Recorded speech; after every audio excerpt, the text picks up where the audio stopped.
Muito bem, pessoal, nós vamos dar início à nossa aula 2.5 de termologia, parte de estudo dos gases. E nessa aula nós vamos focar a resolução de exercícios, tá? Fizemos alguns aspectos teóricos, resolvemos alguns probleminhas, mas vamos focar essa parte agora na resolução de exercícios. Então, preste bastante atenção, tentem fazer esses exercícios, ter pausa nesse vídeo quando você achar necessário, tente resolver esses problemas que nós vamos trabalhar aqui, tudo bem? Então, a questão número 1, pessoal, é do livro Tópicos de Físicos, tá? Ela é da ESAM, do Rio Grande do Norte. Então, nós temos a questão que trata o seguinte, chama-se pressão média, tá? Sobre uma superfície plana. Então, nesse caso aqui, é uma questão para a gente analisar o que nós entendemos por pressão, tá? O que é a pressão? Então, ele diz aqui, ó, é o contato entre duas superfícies planas. Não, essa não é o que nós temos definido como pressão, tá? É uma propriedade da superfície livre dos líquidos. Também não. O valor da força que atua sobre qualquer superfície plana, ó, qualquer. Você aqui colocou qualquer, então não é exatamente isso, né? A letra D, a razão entre o módulo da força que atua perpendicularmente, né, na superfície e a área da superfície. Tá? E a letra D, a razão entre o módulo da força que atua na superfície e o perímetro dessa superfície. Tá? Não sei se vocês lembram, mas nós já tratamos isso aqui na aula anterior, né? O que é a pressão? A pressão tem a ver com a relação entre força e área, né? A força, o módulo, nesse caso da força, que você vai atuar, nesse caso perpendicularmente, ou seja, geralmente fazendo 90 graus com a superfície, né? E depende da área da superfície.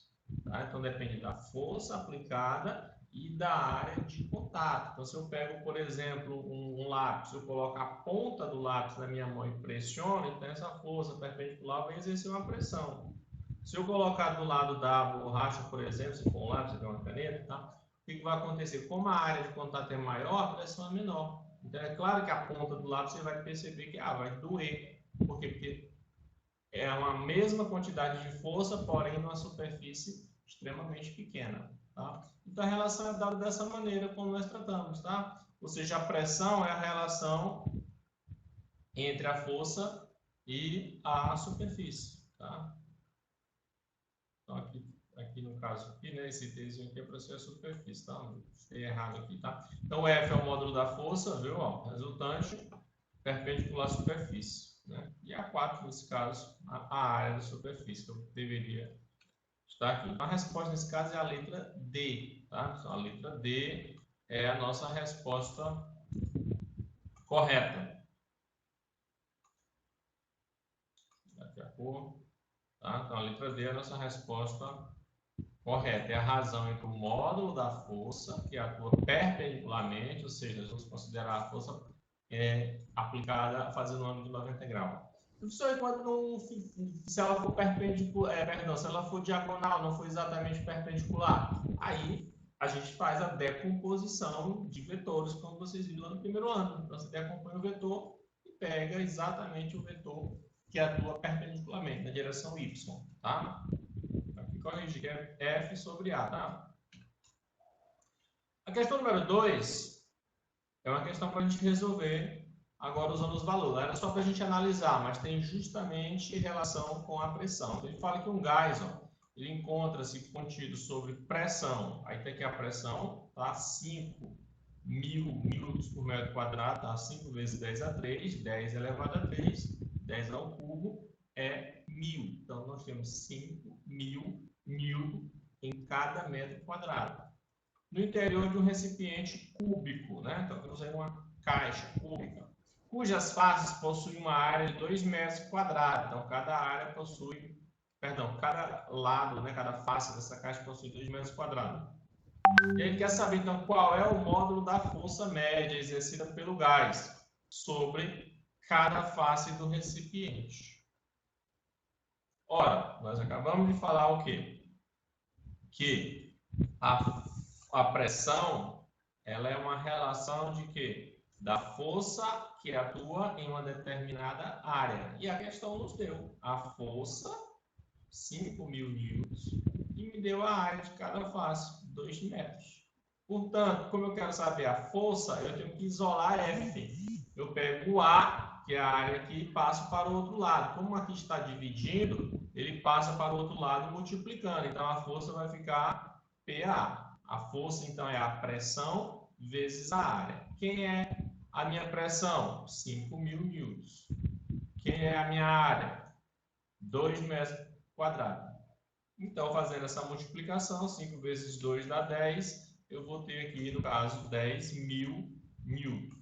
Tá? 10.000 newtons. Ou 1, né? Colocando aqui em notação científica, em potência de 10, nós temos 1 vezes 10 a 4, mas é 10.000, tá bom? 5.000 vezes 2, 10.000. A forma como você escreve não vai ter muito problema. Quando é um número muito grande, você pode colocar ele em potência de 10, como foi colocado aqui. Então, a resposta, 10.000 newton. Esta é a força que atua com essas propriedades que colocou aqui. Então, uma pressão de 5.000 newton atuando em cada face da caixa, cuja essa face mede 2 metros quadrados. Questão número 3, para a gente analisar aquelas características das transformações que nós estudamos. Estudamos 3 tipos de transformação. Então, ele fala o seguinte: determinada massa de gás perfeito sofre as transformações indicadas a seguir. Primeiro, compressão a temperatura constante. Segundo, uma expansão com pressão constante. No primeiro caso, a temperatura é constante. E no terceiro, sofre um aquecimento com volume constante. Então, nessa ordem, as transformações podem ser chamadas também de... quando a temperatura é constante, tudo que é igual a gente escreve como ISO. É ISO. Então, todas as transformações nesse caso são ISO alguma coisa. Quando a temperatura é constante, a temperatura tem a ver o quê? Com térmica. Então, ela é uma isotérmica. Então, a letra A, por exemplo, ela não tem isotérmica em nenhum local aí, então não tem como ser no primeiro item. Então, aqui, isométrica, está errado a letra B, isotérmica a letra C, isométrica a letra D também não é, isotérmica a letra E. Então, a letra C e a letra E começam com isotérmica, beleza.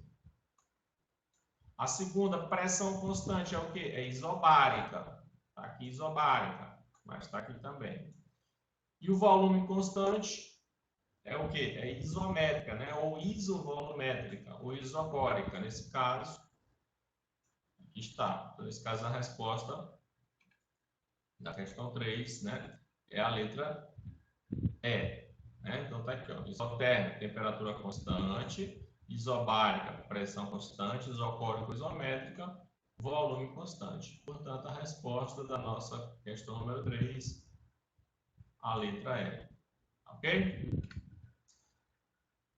Questão número 5, lá do livro, tá? Nós não vamos fazer aqui a questão número 4, vamos passar para a questão número 5. Então, fala que o diagrama ele representa 3 isotérmicas, ou seja, temperatura 1, temperatura 2, temperatura 3. Ou seja, são curvas que mostram que não há mudança de temperatura. Então, durante todos esses pontos dessas linhas, dessas 3 isotérmicas, a temperatura é constante. Referência à mesma amostra de gás perfeito. A respeito dos valores das temperaturas absolutas T1, T2 e T3, pode-se afirmar. Então, aí tem algumas coisas. Essas temperaturas, elas são iguais? A letra A está informando que T1 é igual a T2 e T2 igual a T3. O que nós vimos é o seguinte, nós vimos no vídeo o seguinte, que quanto mais distante essas isotérmicas elas estiverem dos eixos de volume e de pressão, maior é a temperatura. Portanto, eu posso afirmar que o T3 ele é maior que o T2, consequentemente maior que o T1. Eu posso dizer que o T2 é menor que o T3 e maior do que o T1. E eu posso dizer que T1 é menor que o T2 e menor do que o T3. Enfim, eu posso fazer essas análises de diversas maneiras. Então, T1 é igual a T2 e T3? Não é. T1 é menor que T2? T2 é menor do que T3? Sim, né? A letra C, T1 é maior que T2? Não. T2 é maior que T3? Também não. T1 é igual a T2? T2 é menor que T3? Também não, porque não é igual, né? T2 é maior que T1?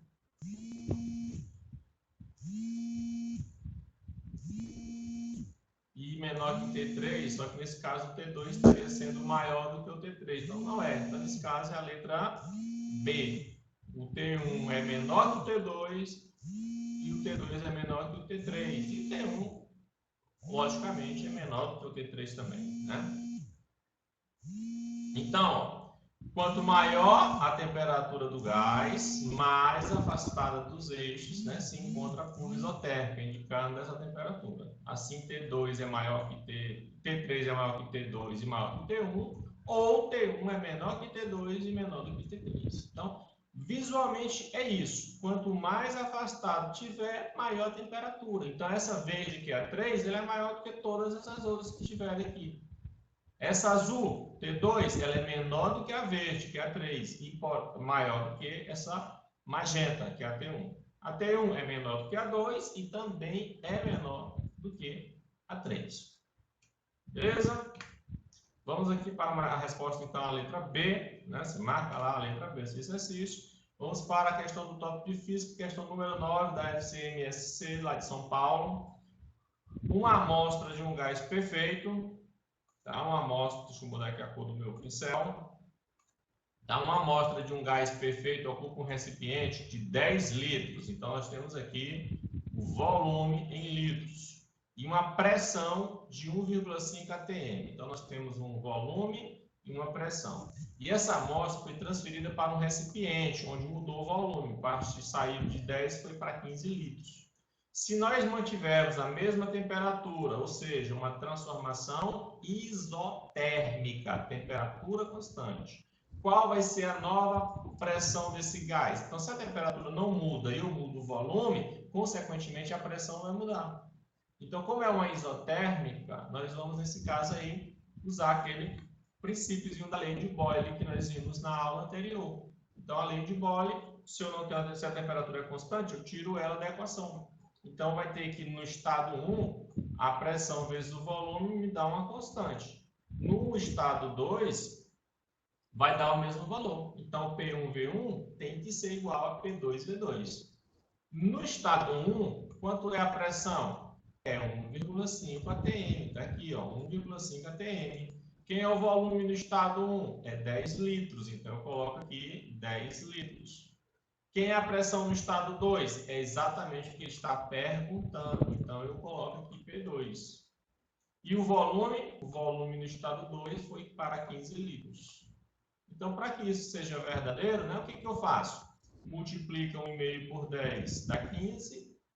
E esse 15 que está multiplicando P2 passa para o outro lado dividindo. Então, vai ficar 15 para 15, que vai dar 1. Ou seja, a pressão 2, nesse caso, ela diminui para 15. Ou seja, eu aumento o volume, diminui a pressão. Se eu aumentar a pressão, aí, nesse caso, diminui o volume. Tá? Então, a resposta é 1 atm. Tá bom? Resposta 1 atm.